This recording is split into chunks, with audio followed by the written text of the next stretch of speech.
Assalamu alaikum dear students, hope you'll be doing well. Today we are going to start our next story, that is story number 4, and the title of the story is The Donkey Trapped in His Own Trick कि गधा अपनी ही चाल में फंस गया. So let's get started with the reading. A villager had a donkey. एक गांव वाले के पास एक donkey, एक गधा था.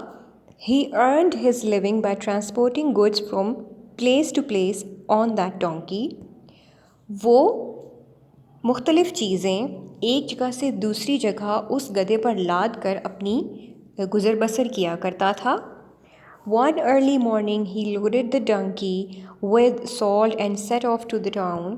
एक दिन उसने गधे को बहुत सारे नमक से लादा और कस्बे की तरफ चल पड़ा.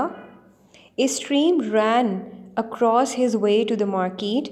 एक नदी उसके रास्ते में जो कि मार्केट की तरफ जाती थी बहती थी. Ran to the market, ran across his way यानी उसके रास्ते के साथ साथ बहती थी.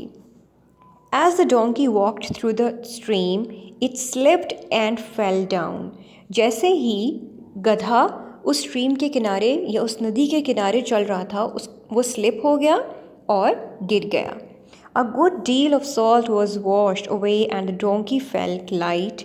एक काफ़ी अच्छी अमाउंट जो नमक की थी वो नीचे गिर गई and donkey felt light और उसने अपने आप को बहुत हल्का महसूस किया.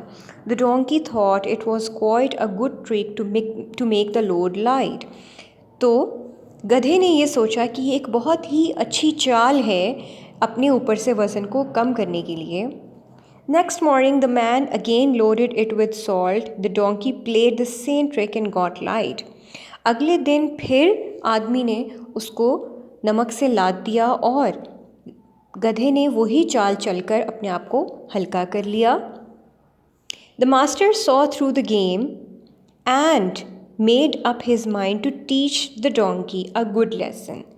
Master उसको समझ आ गई कि डोंकी जो है वो कोई गेम प्ले कर रहा है, तो उसने उसको सबक सिखाने के लिए अपना जहन बना लिया.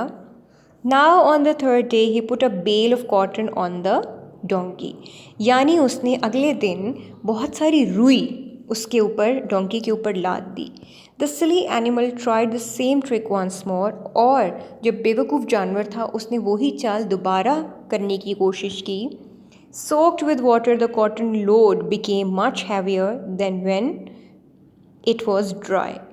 तो जो गीली यानी भीगी हुई रुई थी वो और भी ज़्यादा भारी हो गई थी उससे जबकि वो पहले खुश्क थी. So what happened? He had to face the consequences. So the moral, that foolish donkey was punished for his bad intention. यानी उसकी नीयत ख़राब थी. एक दफ़ा वो स्लिप हो गया, that was fine. But दूसरी या तीसरी दफ़ा it was his bad intention to lighten the weight.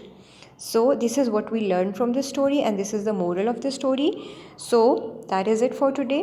Take care of yourselves. Allah Hafiz.